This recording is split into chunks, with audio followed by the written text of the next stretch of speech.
Frente a frente.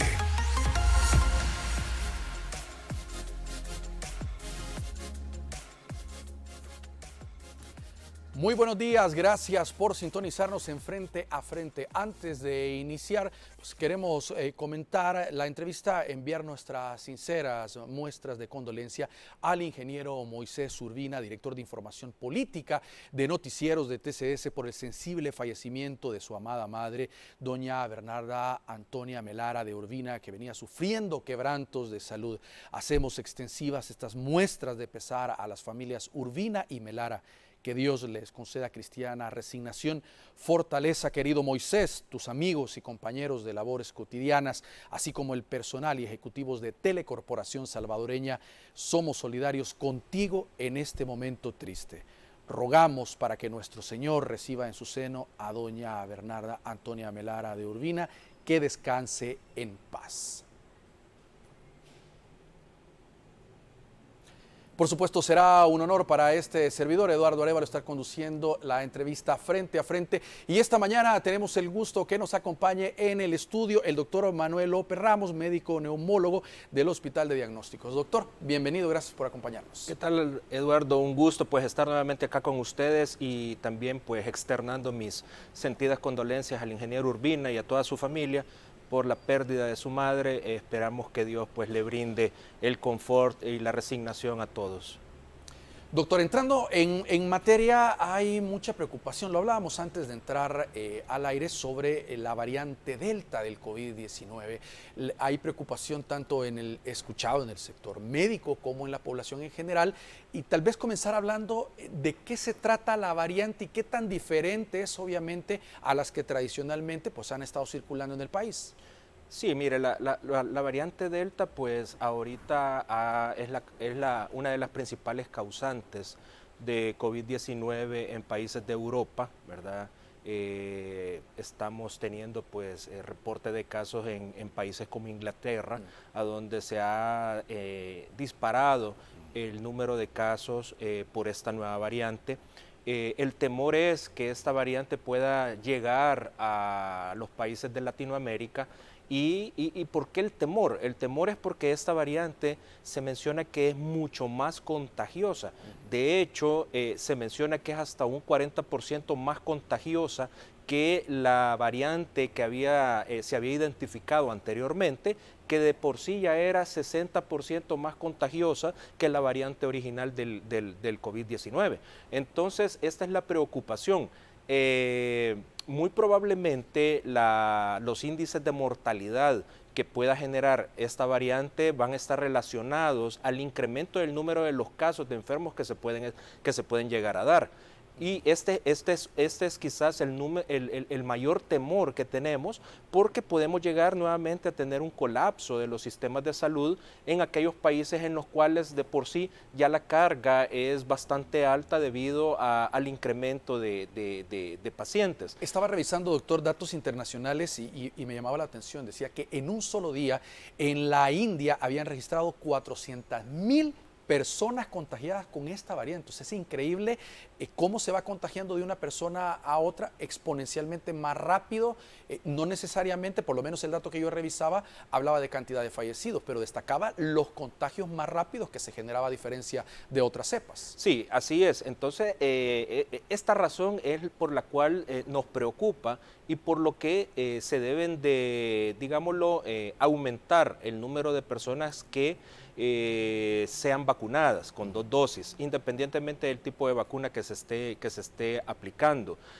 Quizás la noticia de esta mañana también genera un poco de escalofríos, digámoslo, en el ámbito médico, en el cual se menciona que Israel, después que ya había levantado las medidas de utilizar mascarilla, este día ha vuelto a poner la mascarilla como uso obligatorio en todos los lugares o sitios a donde hay concentraciones de personas. Esto ellos ya lo habían levantado debido al éxito que se había observado en la disminución de los contagios diarios debido a la pronta vacunación que habían estado teniendo, al porcentaje elevado de población que ya estaba con cobertura de las 2 dosis de vacuna y por lo tanto pues habían comenzado a relajar las medidas. Y hoy amanecemos pues con la noticia que han vuelto nuevamente a ser obligatorio el uso de la mascarilla.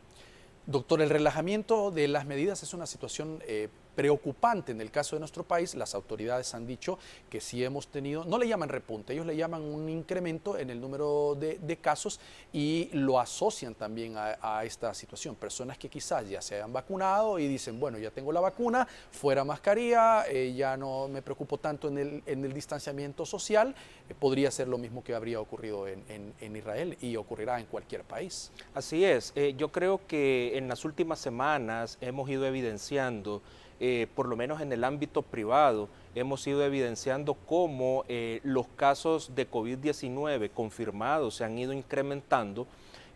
Ahora estamos viendo algunas características que, por ejemplo, el año pasado no lo veíamos, que era que al momento de la consulta estamos viendo jóvenes de 10, 13, 14 años que están con pruebas positivas y están también sintomáticos. Una de las características de la variante Delta es que la mayor población que se está viendo afectada es la población joven. Una de las causas... ¿Pero qué tanto complica el estado de salud de los jóvenes, doctor? Mire, ¿O solo son como portadores, digamos, del virus y el problema que teníamos originalmente, que llegaban a sus casas y contagiaban a los adultos mayores? ¿O el joven físicamente también se está viendo muy afectado? No, también físicamente se está viendo afectado. De hecho, una de las características clínicas de la nueva variante es el cambio de la sintomatología clásica que veníamos observando con la variante original. Esta variante se comporta más como un cuadro gripal, ¿verdad? Congestión nasal, secreción nasal, malestar general, dolor articular, ¿verdad? Cefalea, el dolor de cabeza es uno de los signos, de los síntomas más, que más aquejan a estas personas.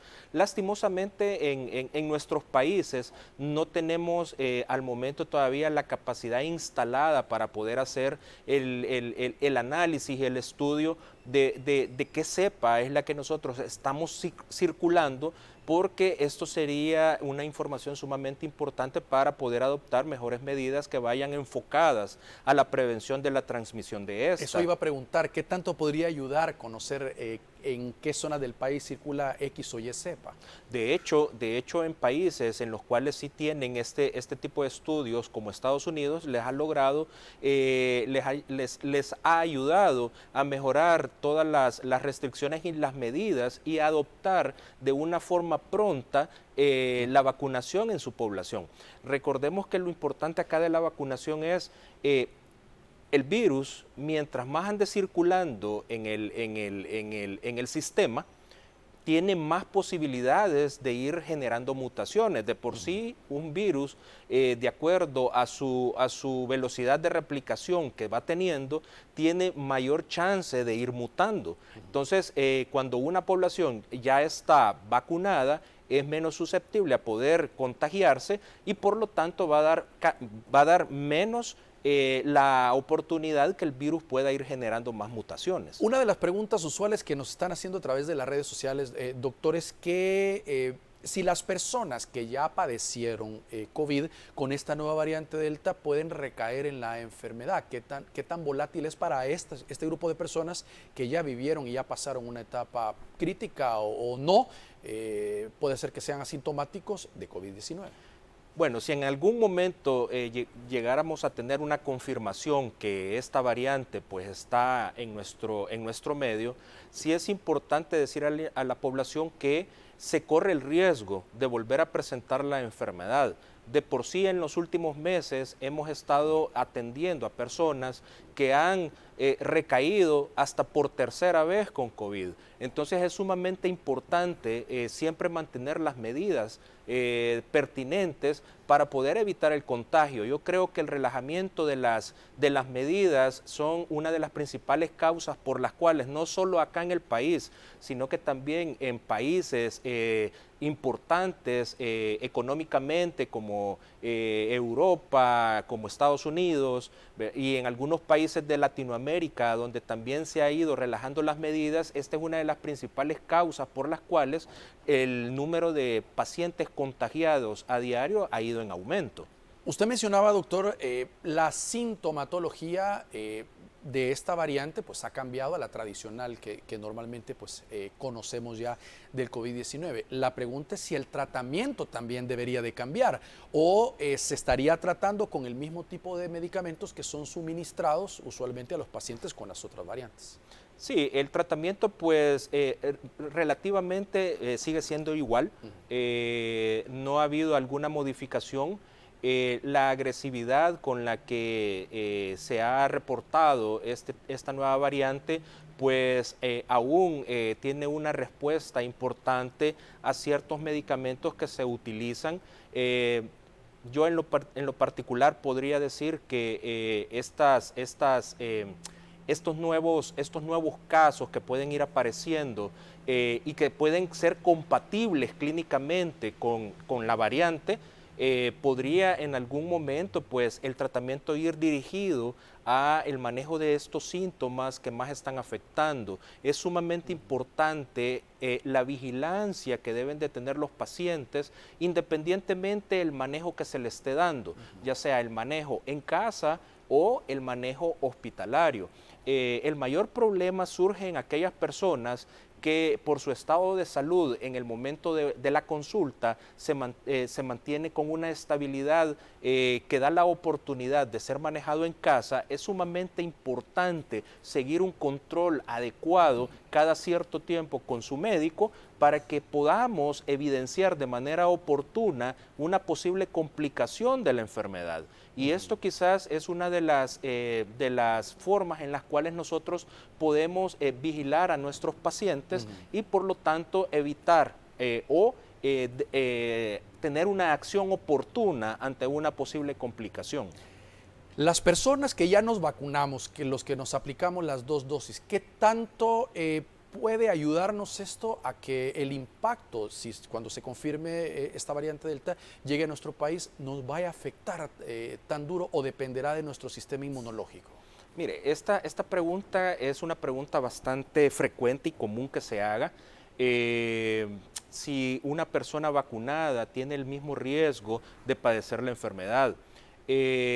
Según los reportes que tenemos, se menciona que todavía con las vacunas disponibles podemos tener una cobertura sumamente importante contra cualquiera de las variantes que hasta este momento se ha logrado identificar.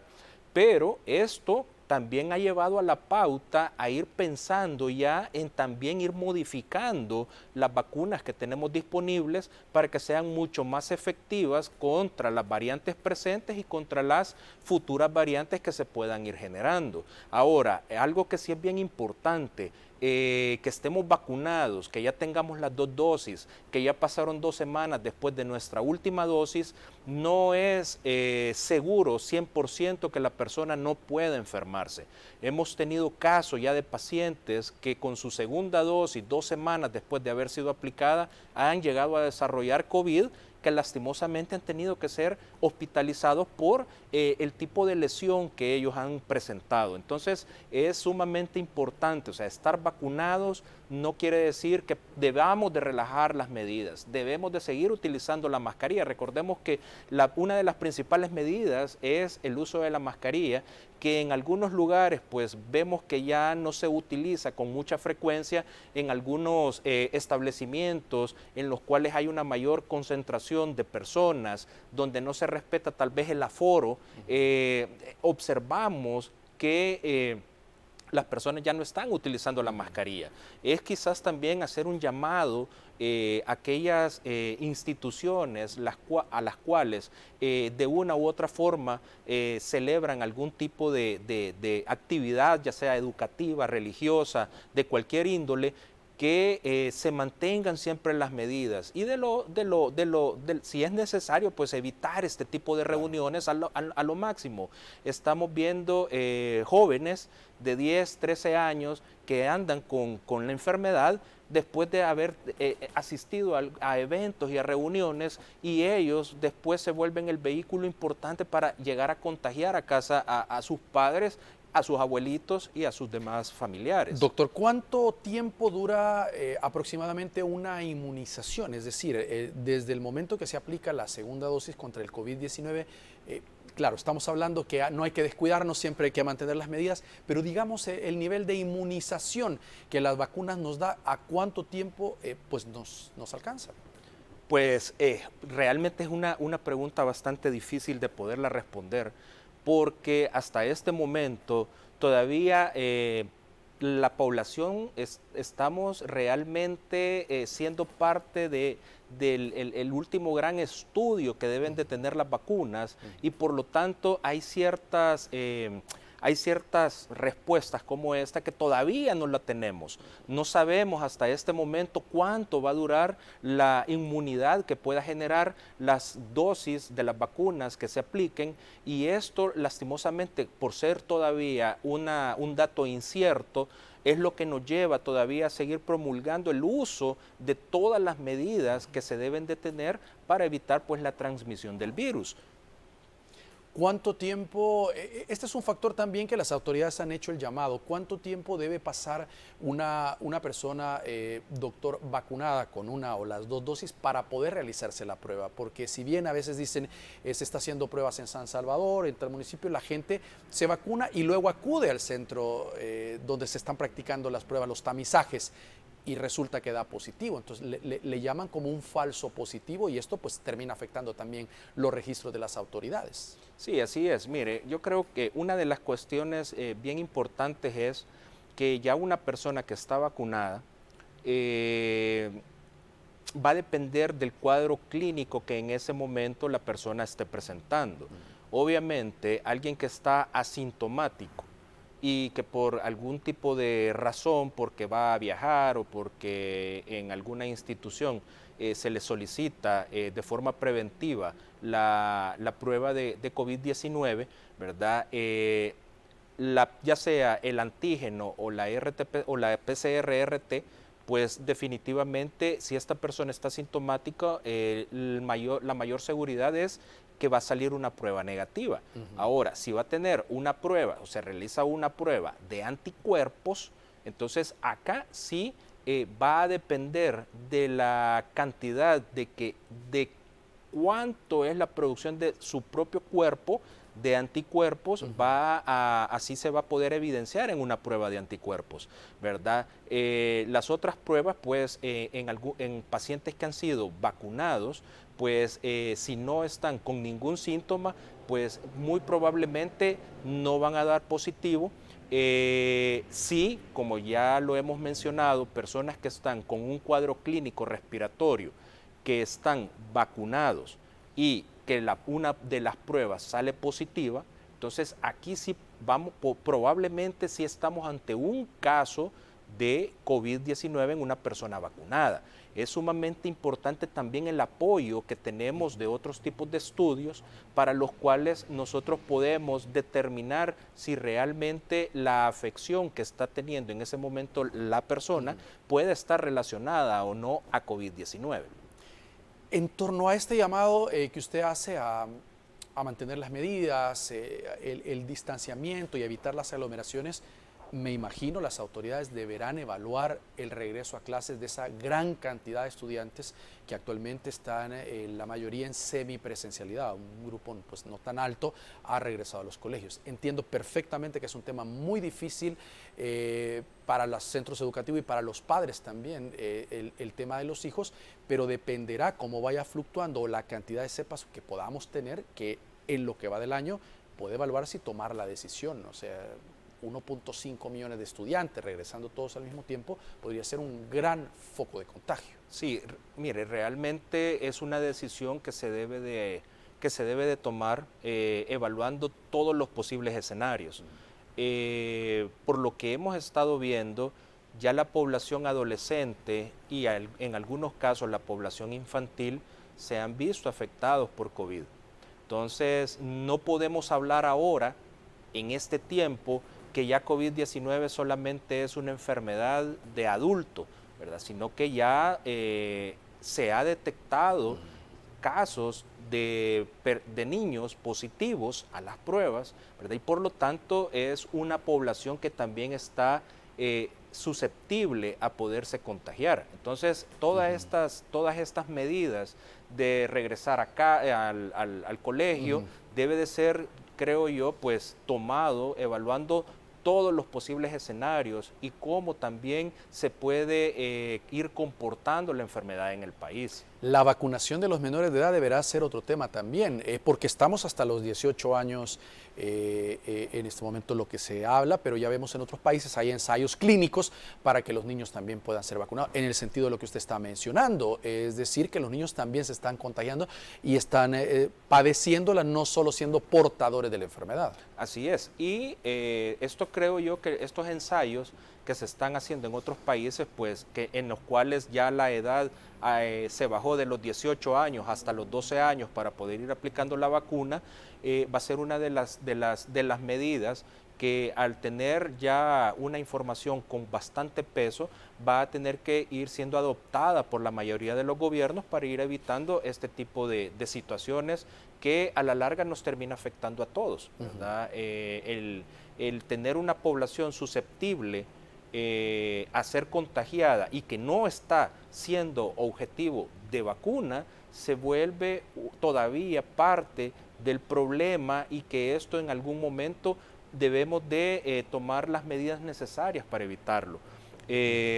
Lastimosamente, como lo hemos dicho, la vacunación hasta este momento sigue siendo efectiva en la mayoría de los casos para prevenir las situaciones o las complicaciones de COVID-19, pero no es al 100%. Eso que creo yo que es la información que debe de quedar clara, que una persona vacunada con sus 2 dosis sigue teniendo riesgo de padecer COVID-19.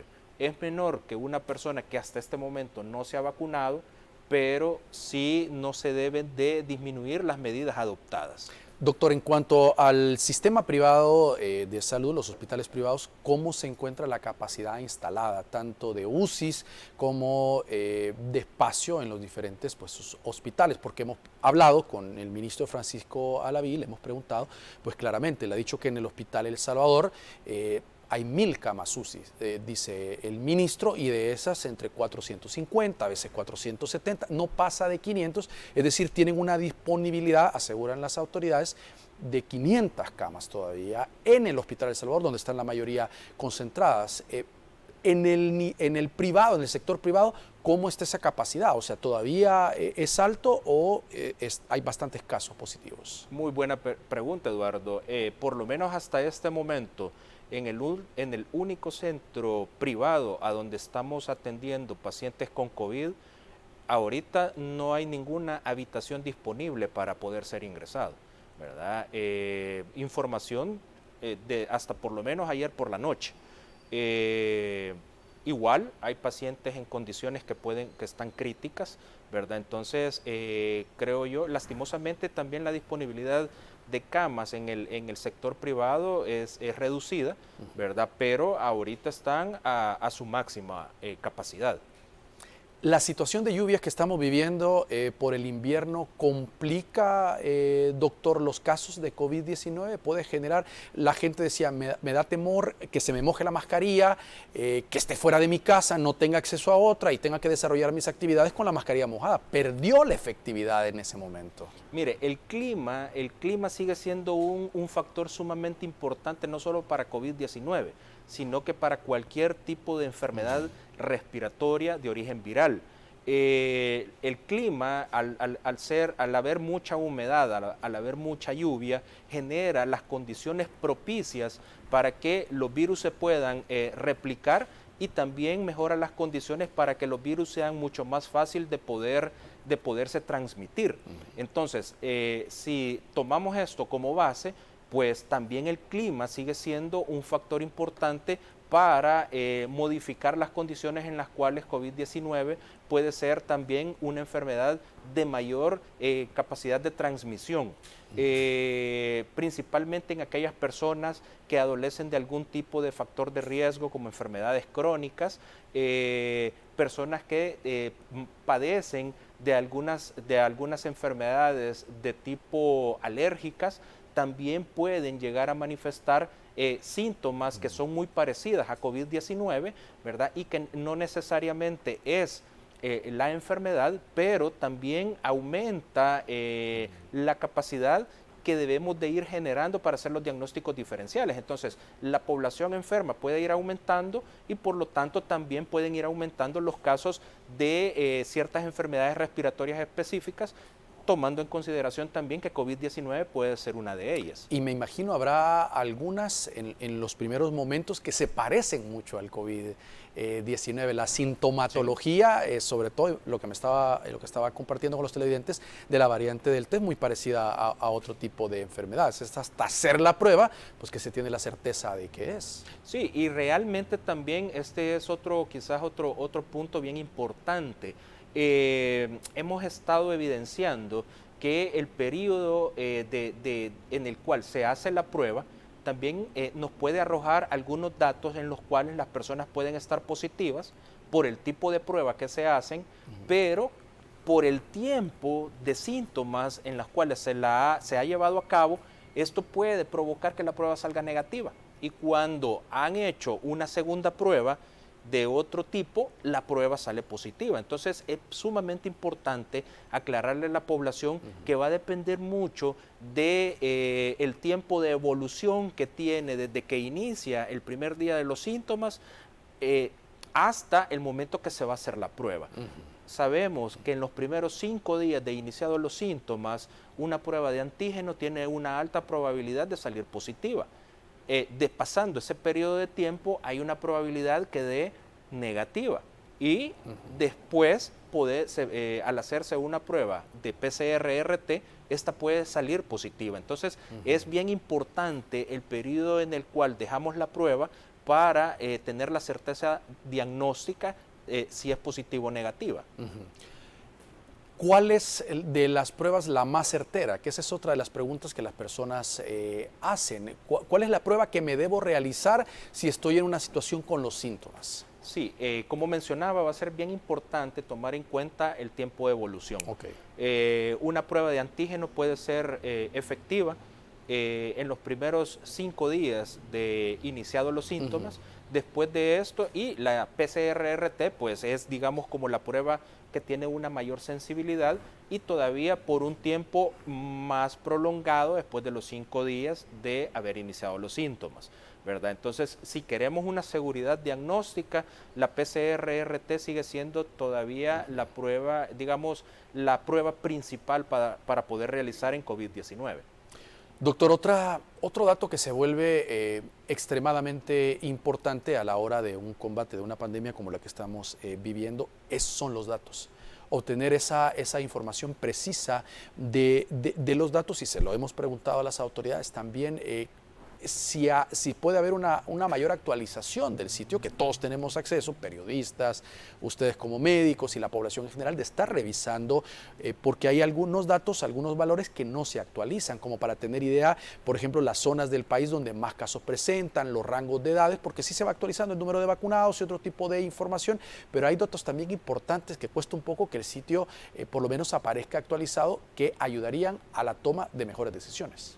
Sí, mire, realmente cuando nosotros en medicina tenemos el aporte de datos, ¿verdad? Estadísticos, pues estos ayudan para poder adoptar mejores medidas en caso de una pandemia. Es bien importante que estos datos pues sean lo más completos posible, ¿verdad? Para poder tener un mejor panorama de cómo se está comportando en el tiempo la enfermedad.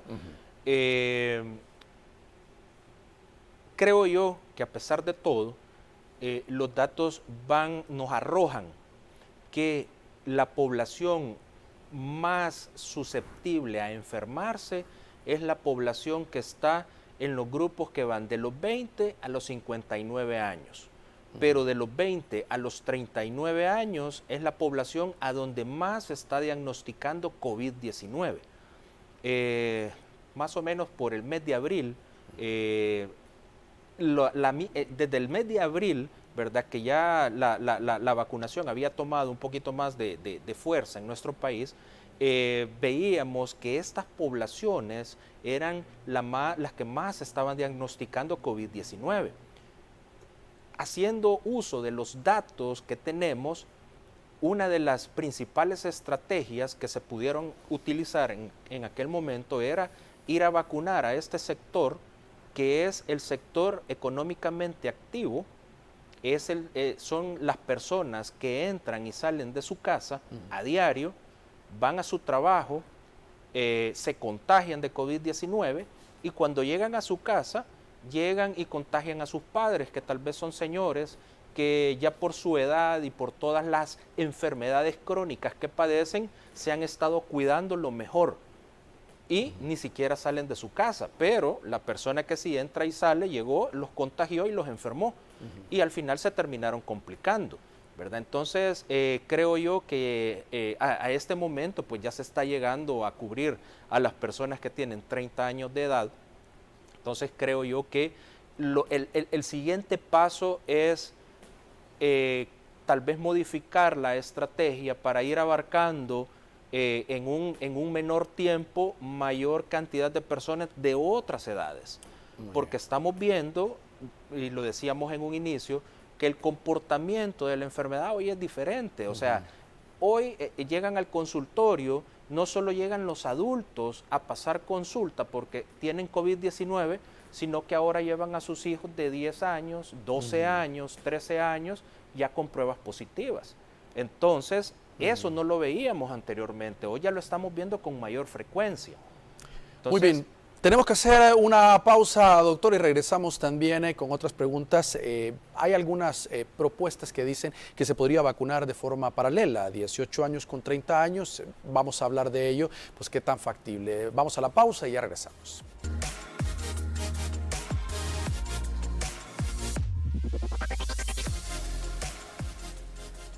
Muy bien, continuamos con Frente a Frente conversando con el doctor Manuel López Ramos, médico neumólogo del Hospital de Diagnósticos. Doctor, ya estamos hablando sobre los tratamientos y todo lo que se debe hacer, pero hay una parte también a largo plazo, pues lamentablemente hay que hablar del COVID-19 no a corto y mediano plazo, sino a largo plazo, que es el tema de la salud de cada uno de nosotros. Es decir, hay que empezar paralelamente una campaña en que nos empecemos a chequear. Aquí la mayoría tenemos la costumbre que hasta que estamos bien mal acudimos al médico. No hay una cultura de chequeo preventivo y eso es importante. Cuando la gente se va a hacer un tipo de examen, ahí le dicen, mire usted es diabético, mire usted es hipertenso, ya tenía un año de ser hipertenso y no lo sabía. Y ahí es donde esos cuadros se terminan complicando con casos como el de COVID-19. Entonces tenemos que empezar a tratar de estar con el peso ideal, una alimentación balanceada, lo que siempre nos han dicho, pero hoy se vuelve más importante con el tema del COVID. Sí, mire, esa pregunta pues es sumamente importante. Yo de hecho,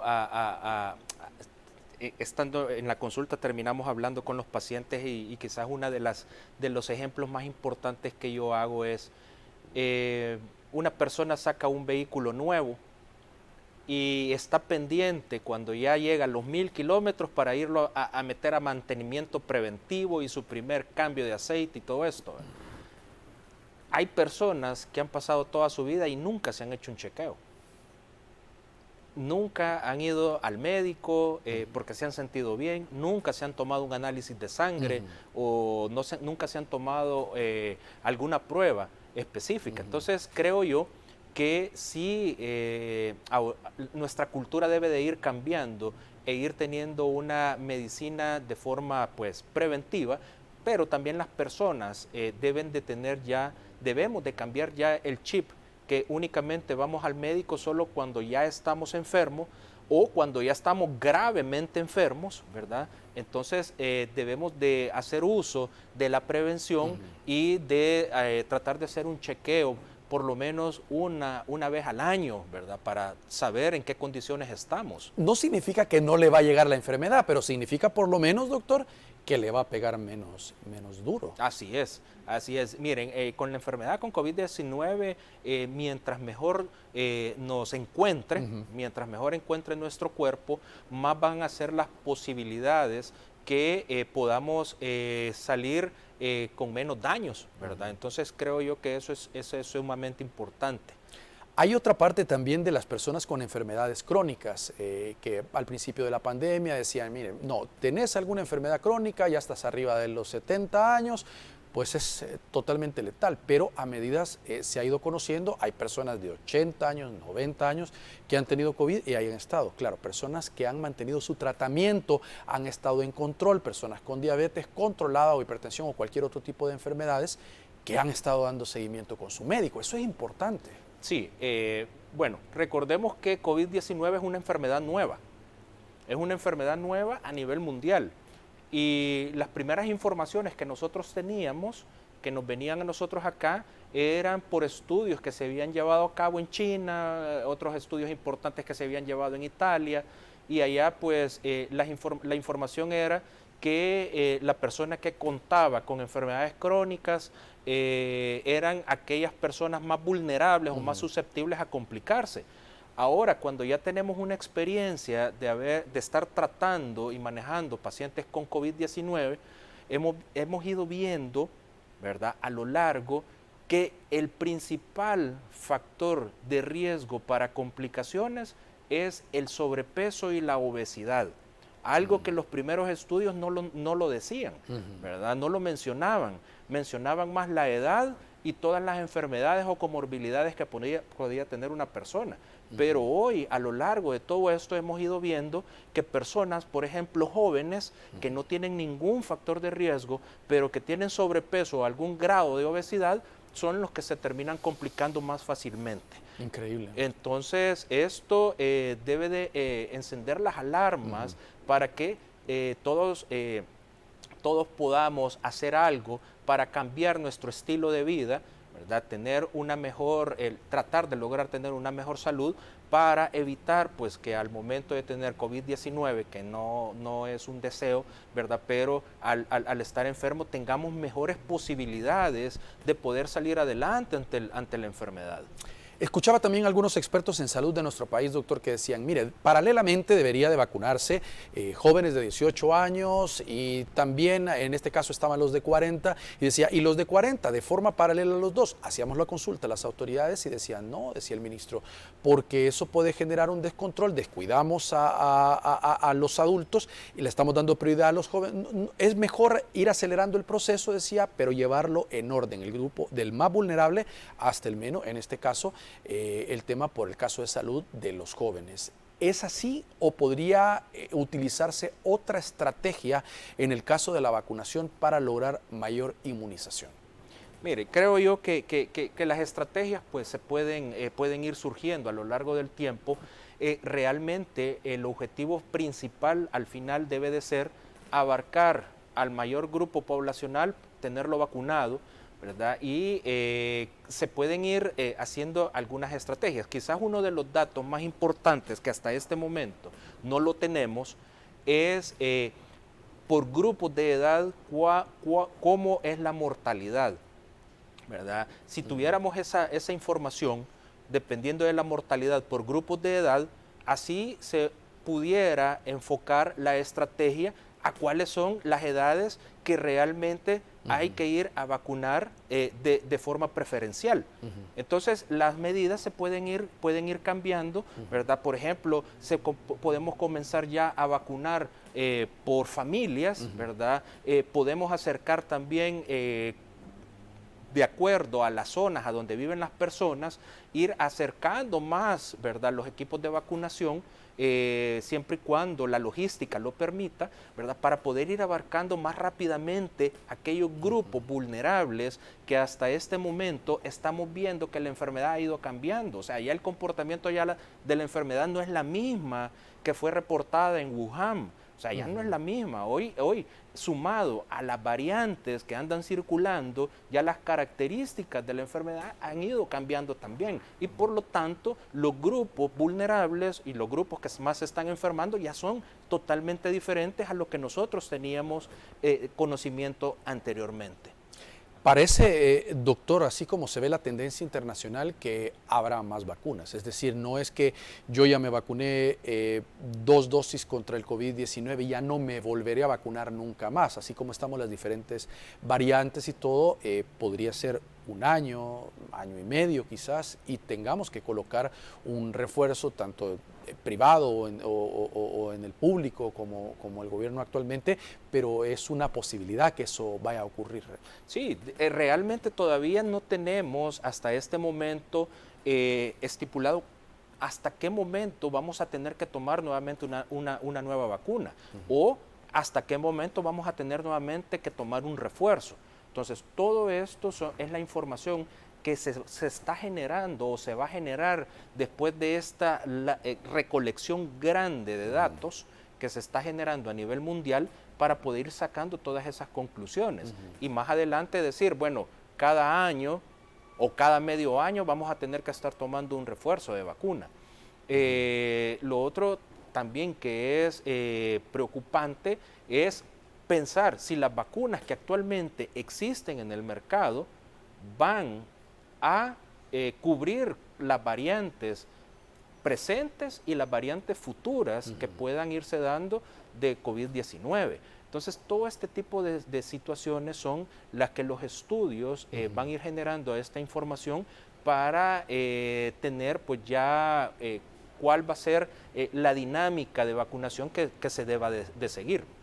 De hecho, esa es una de las preguntas que nos hacen también a través de las redes sociales, si, por ejemplo, la cadena de frío de algunas se está cumpliendo, Pfizer, entre otras, en el país, porque ese era un tema, me recuerdo, que antes que llegaran se mencionó mucho, que era una temperatura específica en la cual, si no se cumplía, la vacuna perdía efectividad. Sí, de hecho, esa era una de las limitantes que se pensaba con la vacuna, ¿verdad?, de Pfizer, realmente pues todo por eso mencionaba yo que la logística de las vacunas, la cadena de frío y cómo se debe de manipular, ¿verdad?, este biológico es una de las principales razones por las cuales las estrategias deben de modificarse de acuerdo a toda esta logística, ¿verdad?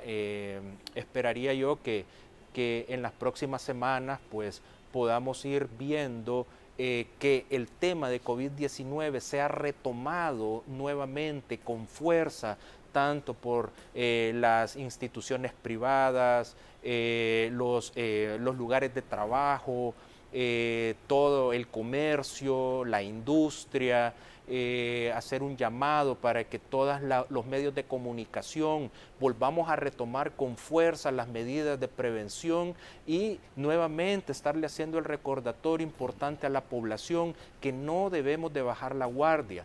La población no debe de bajar la guardia, ni tampoco los encargados de la comunicación deben de bajarla también en dar a conocer siempre las medidas que se deben de seguir adoptando y que se deben de mantener para prevenir esta enfermedad.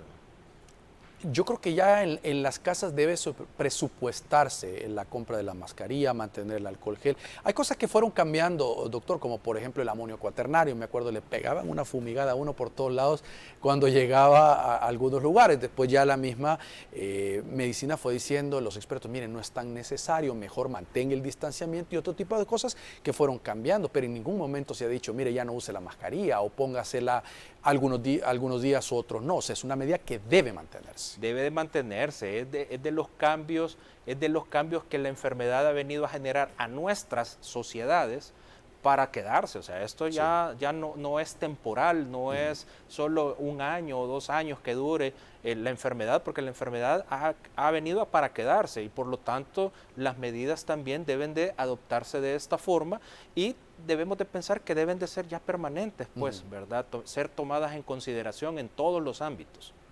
Muy bien, doctor, queremos agradecer su tiempo. Muchas, por supuesto, preguntas. Hemos dado seguimiento también a los televidentes que han estado a través de las redes sociales haciendo algunas consultas. Hay todavía bastantes interrogantes en este tema que, por supuesto, como usted dice, es una enfermedad nueva, se va conociendo y obviamente vamos aprendiendo, pero las medidas fundamentales es mantener la higiene en la casa y estar pendiente de los demás también, que es importante. No solo uno, porque si alguien de la casa se descuida, nos contagiamos todos. Sí, así es, Eduardo. Muchas gracias.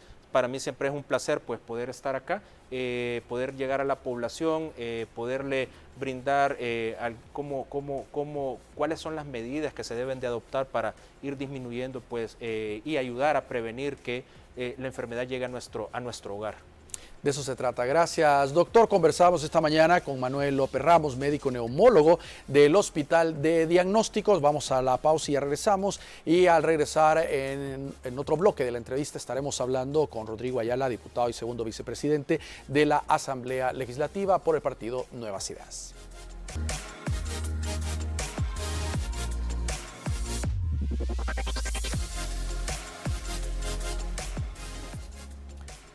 Muy bien, gracias por continuar con nosotros en Frente a Frente. Ya les decíamos en este segmento de la entrevista, vamos a tener el gusto de conversar con Rodrigo Ayala, diputado y segundo vicepresidente de la Asamblea Legislativa por el partido Nuevas Ideas. Diputado, bienvenido. Gracias por acompañarnos. Muchísimas gracias, Eduardo. Gracias a ustedes por la invitación y un saludo también al pueblo salvadoreño que nos sintoniza para tocar todos los temas de interés que esta mañana vamos a platicar. Mire, queremos comenzar hablando, pues obviamente, sobre la cadena de radio y televisión del día de ayer del presidente de la República, donde aclaraba muchas dudas. Yo creo que uno de las, quizás de la ciudadanía, algunos, si se puede llamar reclamos, que se tenía es que no había tanta información respecto al Bitcoin, cómo iba a operar y el presidente pues aclaró algunas de las dudas ayer durante la cadena y quizás el presidente comenzaba con uno de esos temas importantes, el tema de las pensiones, decía, y los sueldos se seguirán pagando en dólares, que esa era una de las preocupaciones de muchas personas que decía, ¿y qué pasa si a mí en la empresa me pagan en Bitcoins, en esa transacción voy a perder dinero, ¿cómo hago? El presidente lo aclaró como uno de los principales puntos. Por supuesto, y hay muchos puntos que era necesario aclarar porque también cuando se emitió la ley, y por supuesto que no ha entrado en vigencia, entra en vida el 7 de septiembre, que son los 90 días después del día que se llevó al Pleno en la Asamblea Legislativa, se generó muchas dudas, y se generó muchas dudas también porque hubo muchas personas y siguen existiendo que están tratando de desinformar. No lo digo como un ataque, lo digo como una lucha por la verdad. Es decir, lo que se está tratando de hacer es hacerle ver a la población lo que de verdad significa la ley y lo que de verdad, las implicaciones verdaderas que puede conllevar esta ley. No se puede leer un artículo por sí solo. Si nosotros nos vamos a la Constitución, por ejemplo, y leemos un artículo por sí solo, pues podríamos decir, ¿y qué pasa con todos los demás derechos constitucionales que tiene el ciudadano? Entonces, no son opuestos, el artículo número 7, para ser específico, de los demás, pero sí son complementarios. Es decir, uno de los grandes temores, por ejemplo, era el hecho de que la aceptación del Bitcoin tenía que ser obligatorio, es decir, que los comercios, las personas tienen que decir, no pueden decir no, más bien, tienen que aceptar el Bitcoin. Pero explicaba el presidente muy bien también, y esto se habló también en el Pleno la noche que se emitió el dictamen, que una persona o un comercio debe aceptar el Bitcoin, pero no necesariamente recibir el Bitcoin.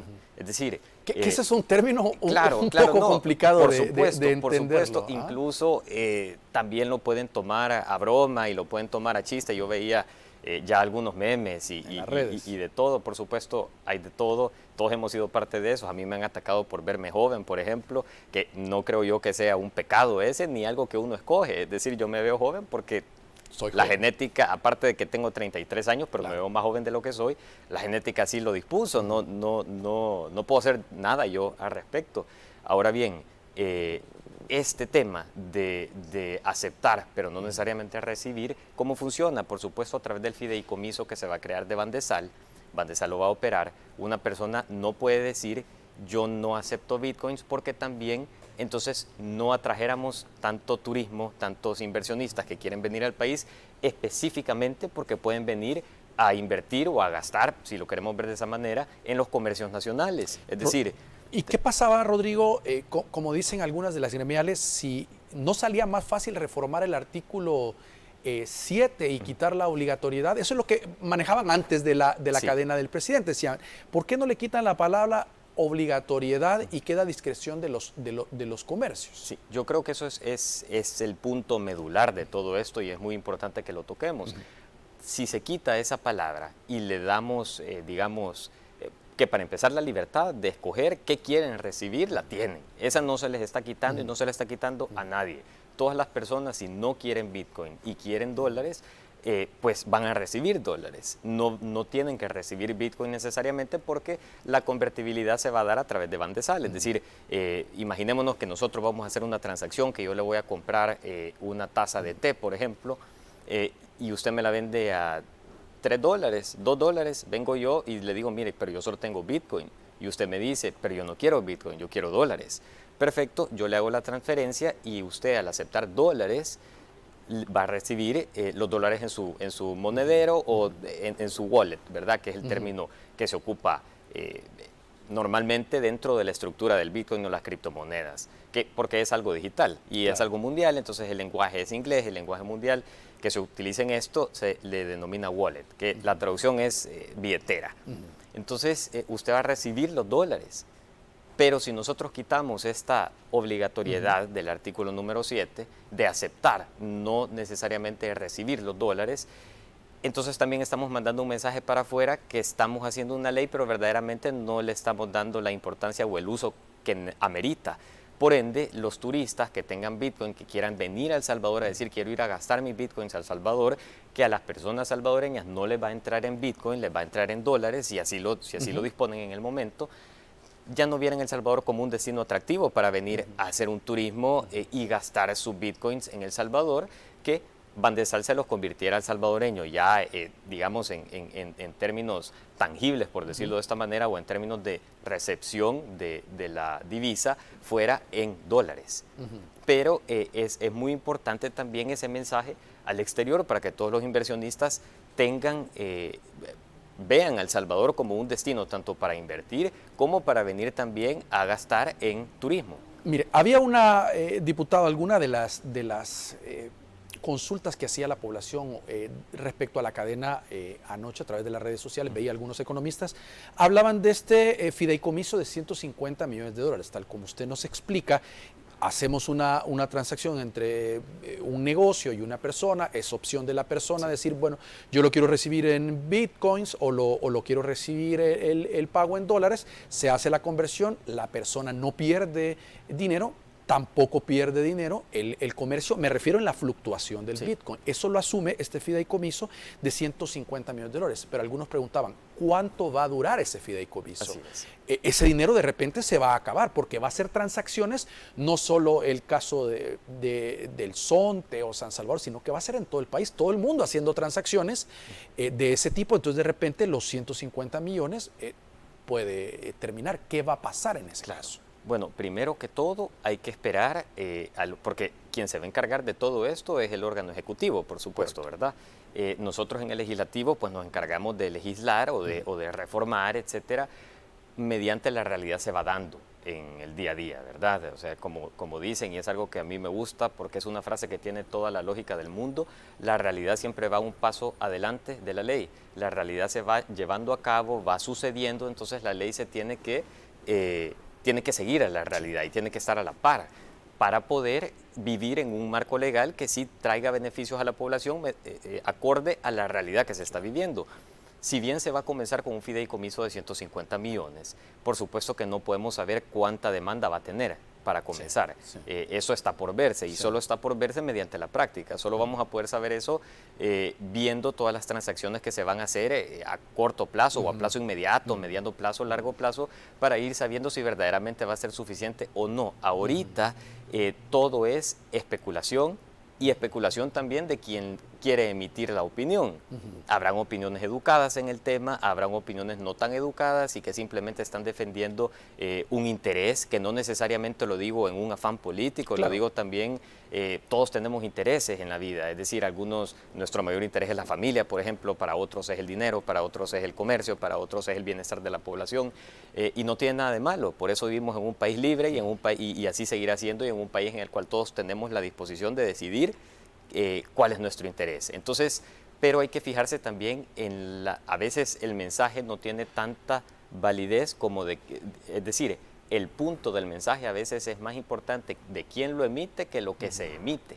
Entonces hay que darnos cuenta también de quién está diciendo la opinión, de cuál es la finalidad de decirlo y para basarnos verdaderamente en la realidad o en la proyección real de lo que se espera que suceda. Algo que también mencionaba el presidente en la cadena el día de ayer era que las cuentas bancarias no pasarán a bitcoins, que era un tema también que muchas personas decían, yo tengo mi dinero en dólares, lo tengo en un banco internacional o en un banco local. Entonces esa fluctuación va a hacer que de repente me digan, mire, ya no tiene $100, sino que tiene 70. Entonces pierda, digamos, en una cuenta de ahorros, por poner, o un depósito a plazo. Eso el presidente dijo, no va eso a no sucede. Eso sucede si, digamos, la persona, pongo mi ejemplo por no mencionar a nadie más. Imaginémonos que yo quiero tener una cantidad de Bitcoin equivalente a $100 en este momento, por ejemplo. Si el Bitcoin fluctúa, si su valor fluctúa, por supuesto, yo al tener Bitcoin me voy a ver afectado para bien o para mal de la porción de Bitcoin que tengo. Pero si yo solo tengo una cuenta de dólares, sería como decir ahorita que el valor del oro ha perdido precio o ha aumentado precio. Yo no tengo oro. Así que a mí, digamos, en la práctica no me afecta. Yo tengo solo dólares o dicen el valor de un bien inmueble, de una casa o de las casas, etcétera, ha fluctuado y se ha depreciado, por ejemplo, el mercado en cierta zona y ahí no tengo yo ningún bien, a mí no me afecta. Pero entonces lo mismo pasa con el Bitcoin. Una persona puede tener Bitcoin si fluctúa el precio, por supuesto, pero si la persona lo tiene, sabe a lo que se ha metido también. Pues, como la bolsa de valores, un poco, cuando se invierte en el mercado. Exactamente, en ese sentido. Sí. Pero no es que las personas que tengan dólares en su cuenta se van a ver afectados por eso. Eso es algo muy claro, porque las cuentas no se van a traducir inmediatamente, ni a largo plazo, ni nunca a Bitcoin si la persona no desea que así sea. Y eso es muy importante dejarle claro a la población, que todo es para darle libertad a la gente. Es decir, aquí no se está imponiendo una moneda de decir, mire, Eduardo, usted tiene que ocupar de ahora en adelante Bitcoin en el sentido que sus dólares se tienen que traducir o se tienen que convertir a Bitcoin.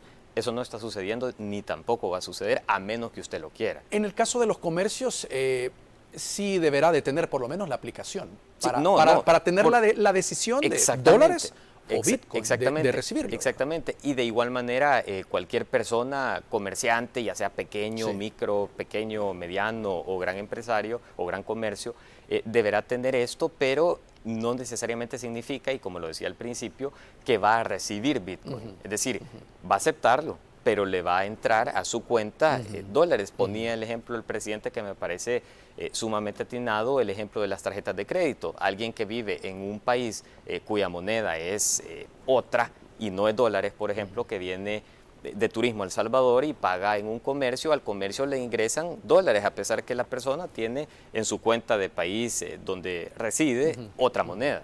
A él le quitan esa otra moneda y al comercio salvadoreño le ingresa dólares. La ley de protección de datos se vuelve fundamental porque todo va a ser básicamente de forma electrónica, porque eso es lo que algunos dicen.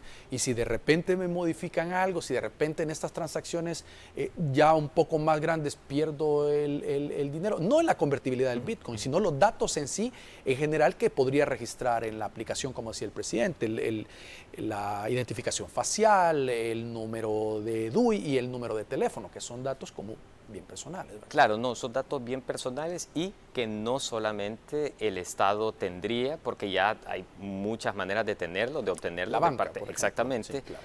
No sería algo, digamos, nuevo, impositivo, que no exista en algún otro lugar o en algún otro sector.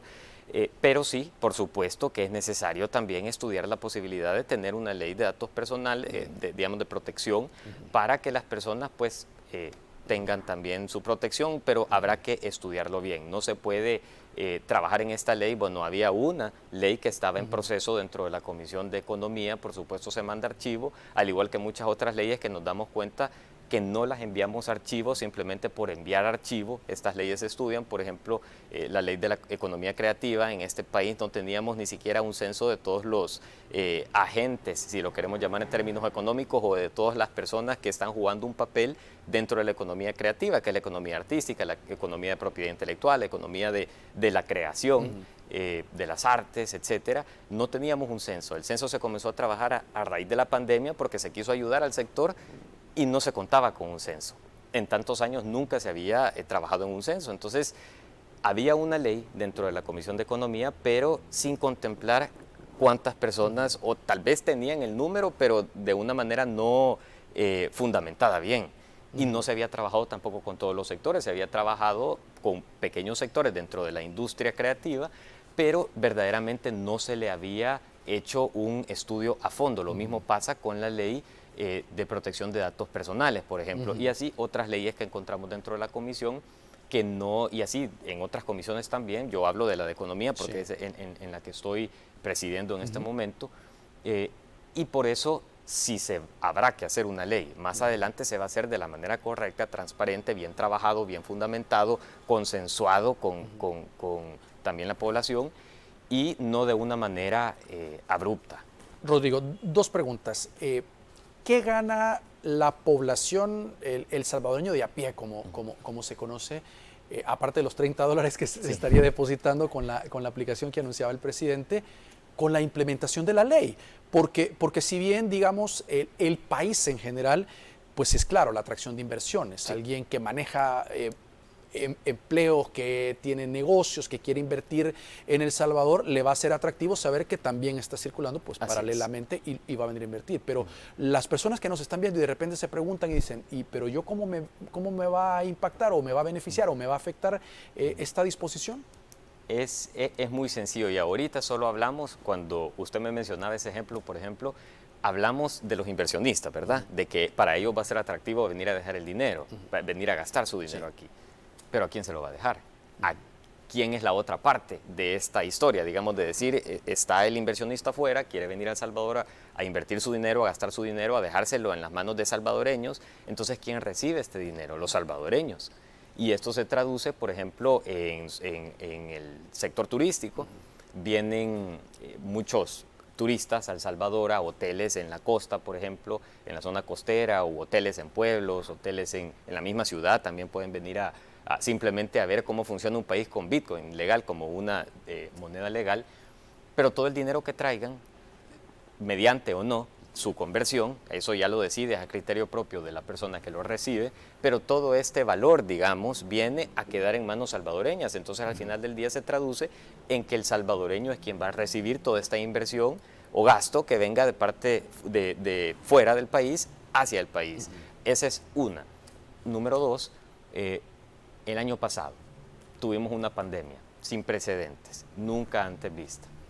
Cuando el gobierno y gobiernos de primer mundo también implementaron medidas similares, le quería dar dinero a la población en su momento, porque por supuesto la afectación económica fue dura, se vio con el problema de la no bancarización de un sector gigantesco. Más del 70% de la población no está bancarizada. Entonces, ¿cómo le hacían llegar este dinero a la gente? Ya tuvimos también otras otras dificultades para poder realizar esto, al igual que en el sector artístico, como mencionaba, que a pesar que estaba la intención de ayudar, no se contaba con un censo. Entonces, ¿cómo se sabía a quién apoyar y a quién no? ¿Cómo identificábamos quién era artista y quién no era artista? Lo mismo sucede en magnitud más grande en este caso, porque ¿cómo le hacíamos llegar el dinero a las personas si no tenían cuentas de bancos? Entonces, las personas tenían que dirigirse a un lugar a extraer su dinero. Y ahí se dieron diferentes casos, etcétera. Si nosotros implementamos esto y las personas comienzan a descargar su wallet y tenerlo en su celular, sería muy fácil que, primero Dios no lo quiera, que no vuelva a suceder una situación como lo de la pandemia, pero si en algún caso se tuviera que apoyar a la población viniera otra catástrofe, etcétera, se podría hacer inmediatamente mediante la wallet. Entonces todas las personas que no están bancarizadas estuvieran ya dentro de una estructura financiera en la cual se podrían ver beneficiados de esa manera, de la manera de recibir el dinero por los inversionistas que vendrían aquí o los turistas que vendrían aquí y, por supuesto, estar dentro de un sistema ya. Es decir, no estar en un área gris financieramente hablando, no estar que no estén reconocidos por el sistema. Ahora, hay una parte importante también que lo mencionaba el presidente, la necesidad de tener mayor cobertura de Internet del país, porque aseguraba el presidente no necesita tener saldo, no necesita tener otro tipo de cosas más que señal de Internet para poder utilizar la aplicación. Veíamos el caso, por ejemplo, del Zonte. Algunos de nuestros equipos habían ido a hacer reportajes con el cajero y no era, pues es un poco complicado, hay que decirlo, no es tan amigable el formato como para hacer la transacción, cuesta un poco. Entonces preocupaba el hecho de decir, bueno, la gente cómo va a hacer, o sea, le va a costar mucho entender todo este mecanismo. La aplicación que presentaba el presidente es un formato un poco más amigable, más entendible, la forma de hacer esa transacción de dólares a Bitcoin o viceversa. Definitivamente, y yo creo que todos los cambios, todos los procesos llevan un periodo de aprendizaje. No podemos esperar que en el primer día inmediatamente todos sepamos cómo utilizarla. Vaya, pongo mi ejemplo nuevamente personal.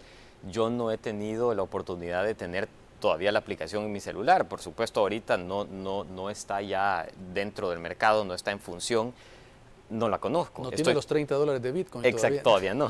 Entonces, estoy seguro que cuando la descargue, yo voy a comenzar, al igual como me he descargado todas las aplicaciones en el pasado, hay cosas que en el momento pues se entienden, hay otras que no, uno mediante el tiempo y mediante el uso va aprendiendo también mediante la gente y la educación que pueda brindar el gobierno también para poderle enseñar a la población y brindarle toda la información pertinente para que la población pueda utilizar de la mejor manera esta aplicación y este beneficio que tiene. Entonces, sí es cierto, es decir, lo que usted menciona es cierto, lo que se pueda decir de que la población tal vez al principio no va a hacerle tan fácil o va a tener que tener un tiempo de aprendizaje, la curva que todo mundo, pues, cuando estamos aprendiendo algo en un trabajo, en un deporte, en un arte, etcétera, va aprendiendo. Lo mismo sucede con esto, que es algo más cotidiano, algo más del día a día, algo más de uso diario.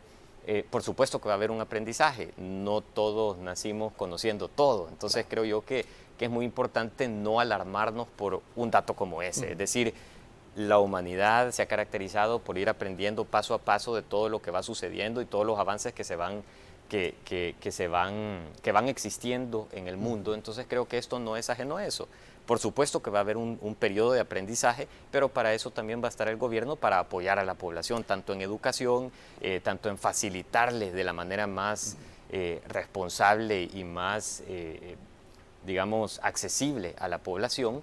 Entonces, independientemente exista este periodo que la población se va a adaptar a este nuevo sistema, ojo, y lo vuelvo a mencionar, si así gusta, si no gusta, no tiene que utilizar esto, porque también hay un artículo que habla que las personas que evidentemente no tengan acceso a Internet, volvemos al tema del Internet, o acceso a la tecnología, o acceso a un celular inteligente, o a una computadora, etcétera, no se verá obligada a aceptar Bitcoin, pese a que igual podría convertirlo, pero si la persona no tiene acceso, si está en un lugar sumamente recóndito del país y no hay acceso a Internet, que eso también el Estado debe velar porque exista Internet, pero al final ese espectro lo tiene la empresa privada. Claro, entonces hay que trabajar en conjunto también, pero también hacer valer desde la parte estatal que estos servicios se brinden como se deben brindar a la población. Una consulta, si Bandesal va a hacer esa conversión a través del fideicomiso, lo que hablábamos, los 150 millones en un inicio, que lo cual podría,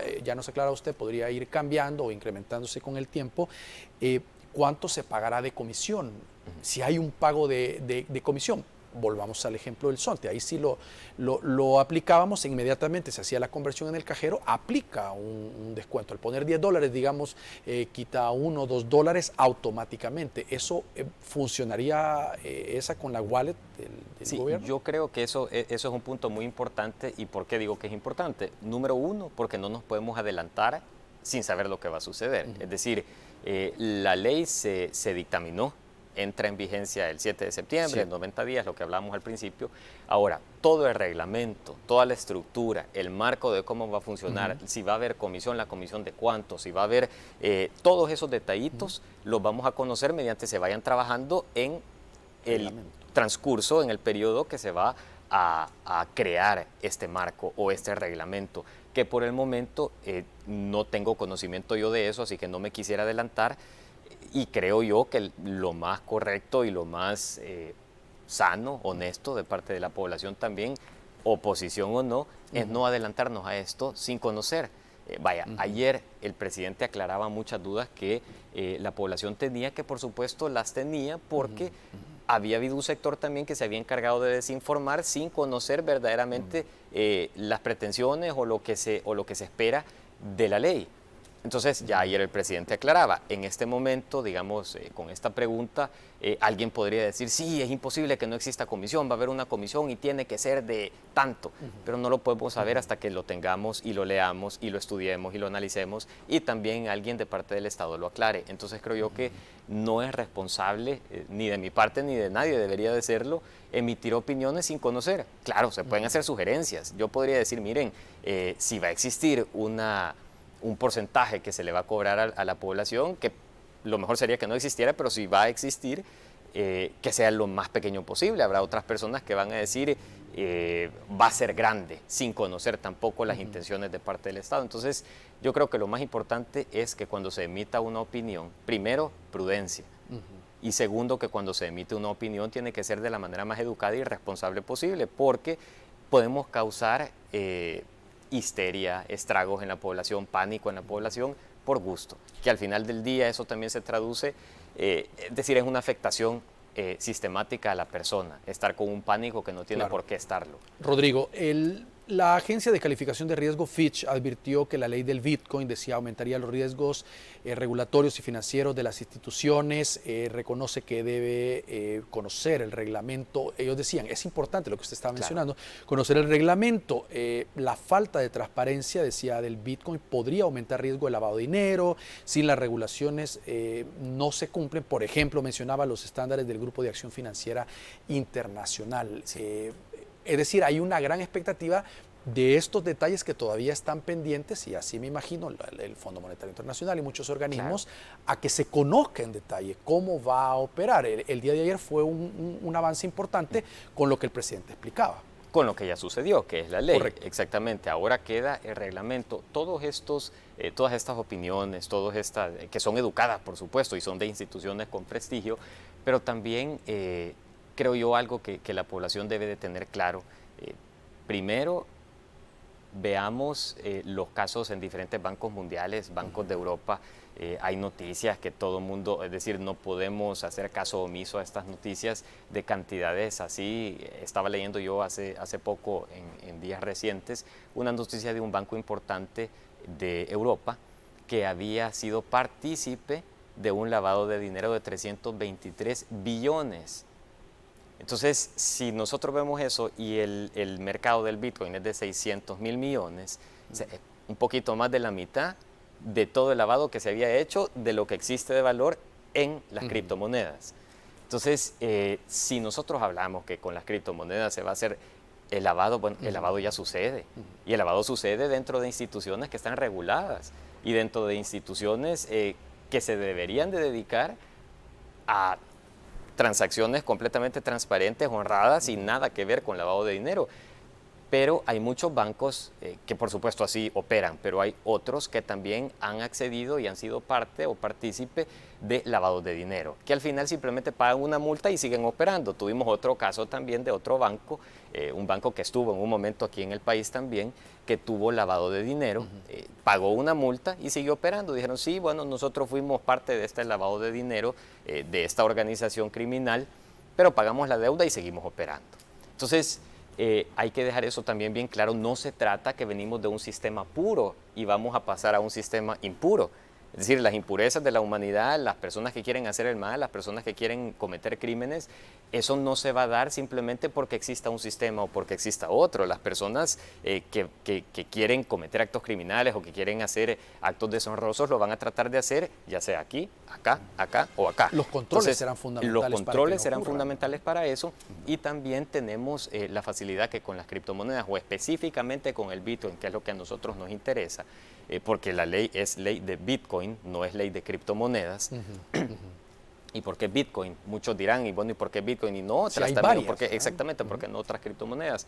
Uno, porque también estamos cuidando el bienestar de la población, y Bitcoin es la única criptomoneda verdaderamente descentralizada y de código abierto. Existen otras monedas, criptomonedas, que no son del todo descentralizadas, es decir, hay un dueño o hay una corporación dueña que la está controlando, que la está regulando, a pesar de que se proyecten como una moneda que no tiene un centro. El Bitcoin efectivamente es descentralizada, solo se rige por la demanda del mercado y por la oferta del mercado, que la oferta es el tema de la minería, que yo estoy seguro que ya ha escuchado sobre la minería, y la población también ha escuchado en estos días sobre la minería, que es la manera de emitir el Bitcoin, que va a terminar alrededor del año 2140, de emitir la cantidad total de los Bitcoins que se van a tener, que es una cantidad finita, que son 21 millones en total de Bitcoins a nivel mundial y para el resto de la historia, que va a terminar en el año 2040, porque algo así como 10 minutos se termina de establecer un bloque dentro de la cadena de bloques, que es el blockchain, el código detrás del Bitcoin, que es abierto y que todas las personas pueden tener acceso a esto también.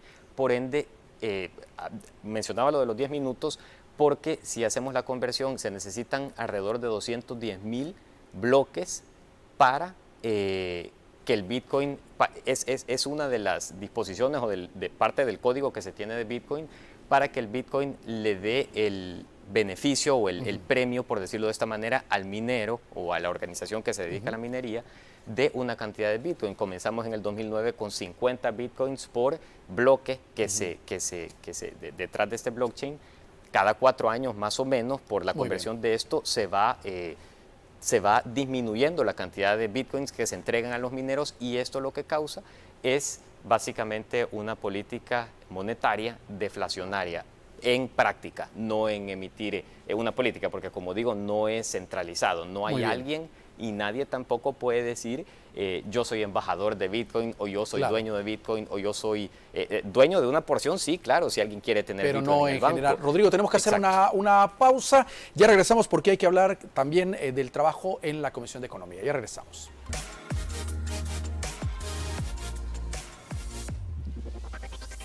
Se nos va acabando el tiempo, pero queremos también preguntar a Rodrigo Ayala, diputado y segundo vicepresidente de la Asamblea por Nuevas Ideas, pero también es presidente de la Comisión de Economía. Rodrigo, un tema importante es este apoyo que se está dando al fomento, protección y desarrollo de las micro, pequeñas y medianas empresas dentro de la Comisión. Eso es importante. Sí, es importantísimo, y es el objetivo que yo tuve durante campaña, el objetivo que me he trazado también como economista, ayudar fundamentalmente y dar el mayor impulso, el mayor esfuerzo por apoyar a la micro, pequeña y mediana empresa, haciendo énfasis en la micro y pequeña.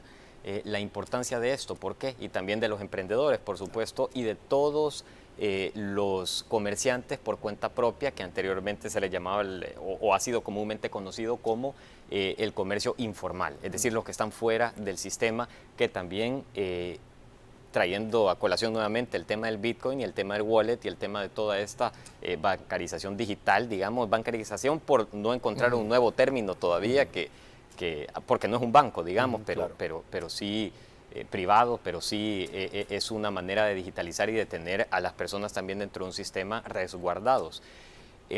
Desde la Comisión se está tratando y se está trabajando por impulsar a la micro y pequeña empresa, tanto como a los emprendedores y como al sector informal, como mencionaba. Pongo un ejemplo. Hace unas semanas nosotros hacíamos unas reformas a la ley de la micro y pequeña empresa, que en el pasado se había emitido, en el 2014, si no me equivoco, y se había creado los programas Programipe y FECAMIPE para CONAMIPE. que uno es de garantías solidarias, es decir, para apoyar al microempresario, al pequeño empresario a tener créditos, y otra es directamente los créditos. Pero se había escrito en la ley, pero no se había escrito cómo se iba a utilizar o quién tenía las facultades y cómo se iba a utilizar el monto que se destinara para estos programas para que fueran de apoyo a la micro y pequeña empresa. Es decir, habían hecho una ley en papel, pero en ejecución era estéril.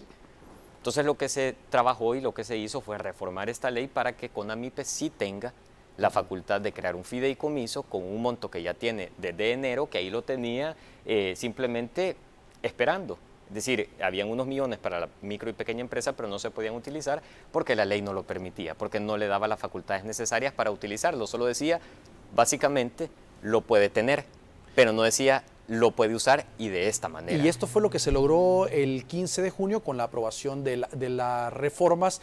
Rodrigo, es un tema muy importante, se nos ha acabado el tiempo, pero lo vamos a invitar para hablar de este tema que es de mucho interés. Sabemos el universo tan grande que hay de pequeños y medianos empresarios en nuestro país. Y viene también esfuerzos para la ley de integración económica, que es para poder formalizar a todo el sector informal de una manera que no se vean afectados con ventanas de libertad de impuestos, es decir, que no paguen impuestos por un tiempo determinado, y también cuando comiencen a pagar que ya estén fortalecidos y ya hayan crecido mediante créditos de parte del Estado, porque eso es lo que se busca, darles legitimidad y legalidad para que puedan tener acceso a créditos. Nos vimos también con otro problema durante la pandemia y lo voy a resumir de la manera más rápida. Cuando están los créditos de parte de Bandesal, pero hay muchos requisitos que las personas no pueden cumplir. Entonces se va a trabajar para que lo puedan cumplir, crezcan y luego comenzar a tasar de una manera escalada. Es decir, no podemos darle el mismo trato al grande que al pequeño. El pequeño necesita más. Gracias por habernos acompañado, Rodrigo. Gracias por dar respuesta a los televidentes. Gracias a ustedes también por su sintonía. Regresamos el lunes con más entrevistas.